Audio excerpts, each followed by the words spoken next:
Je travaille comme Auguste Maquet, le nègre de Dumas, un mulâtre qui a des nègres, se plaisait à dire son fils. J'eus un florilège avec une liseuse en écaille, comme un coupe à papier qui gardait précieusement mes poses. Je pense à mon Edelweiss égaré dans un roman de gare, à mes champs de lavande et de blé incrustés dans mon bled, à mon asphodèle consacré à Hadès et à Perséphone dans mon Larousse, à ma plupe de coq, fière et roussâtre prisonnière de mon carnet de correspondance, à mes pensées semées sur les pas des héros du Pinde où j'arrachais des soupirs de mes talons. Les livres ont des cornes et des oreilles, des bons et des mauvais caractères. Certains ont nos initiales sur la page de garde et se souviennent de nous comme de leur première jaquette.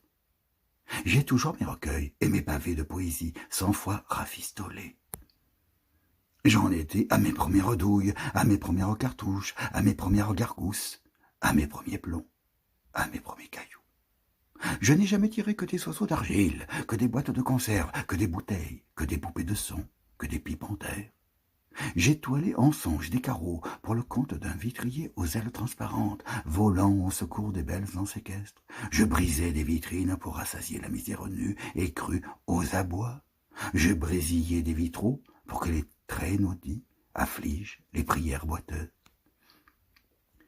Lorsque j'entends crier mes entrailles à jeun, tant qu'à faire, je préfère demander la caristade, l'aumône en ânonnant à travers mon casque à mèche, ou en cadençant des larmes dans la voix des vers de Gaston Coutet, de Tristan Corbière, de Jean Richepin et de bien d'autres rimeurs que je porte en moi sur les parvis Notre-Dame, Saint-Sulpice, Saint-Eustache, plutôt que de suer d'Ahon dans les bois, comme un cire-de-long dans les champs, comme un charrourier, embourbé dans les rues comme ceux de la voirie. Je rongeais mon porte-plume, je mordillais le capuchon de mon Mont Blanc de pacotille, avant de cogner sur ma jappie, puis de tapoter sur mon Olivetti, et plus tard d'effleurer ma machine électrique. Les livres sont durs à la vente, la montre des libraires n'en parlons pas. Je compte sur les rumeurs, des colporteurs de fausses nouvelles, sur le bouche à oreille du coin des rues, sur l'indiscrétion des concierges de mon quartier, sur les pousseurs de rengaine, sur les pousseurs de temps à l'épaule, sur les pousseuses de tendresse et de beaux sentiments, sur les propagandistes et les propagateurs. Et tous ces piscopies, payés à la ligne, qui vont à la pêche miraculeuse en eau trouble, où les gros poissons se la coulent douce.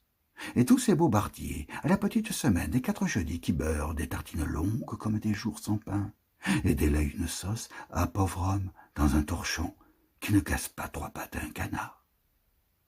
D'un poil de cul, ils en font des colonnes. On dirait qu'ils sont toujours à l'article de la mort, avec les chiens écrasés, avec les chatons noyés, avec les chevaux fouettés et équarris, avec les escargots purgés, avec les pigeons étouffés, avec les lapins et les cochons d'Inde écorchés. L'encrier sans fond, la plume est perdue, l'embriaque buvard. Ce n'est plus la peine de m'attendre, je vieillarde long comme une vielle, dans les ruines de Hubert Robert. Je regarde le temps, où je déboulais en trombe comme un boulet de canon en coup de vent. La boudeuse nous renvoyait dos à dos, chacun dans son songe. La causeuse nous posait, côte à côte, chacun un peu dans l'histoire de l'autre. La chauffeuse près du poêle asseyait ma muse court vêtue et sans culotte sur mes genoux pour une aventure amoureuse. Dans la glace mobile de la coiffeuse, une mandigote rousse, les cheveux en diadème, la bouche saignante, les yeux au beurre noir, essayaient des minauderies. J'ai été tout un hiver là des faubourgs, des banlieues, des pinatelles, des garrigues, des ponts, des quais, des cabarets, des buttes, des salons, des alcôves, des boudoirs, des manteaux de cheminée. Là d'être choyé par des entremetteuses à l'eau de rose, par des vieux trumeaux à l'eau de Cologne, par des dames falbalassées, par des demoiselles enrubannées, par des demoisillons bourgeonnantes, par des bachelettes brodées à merveille, par des bas bleus à jarretière,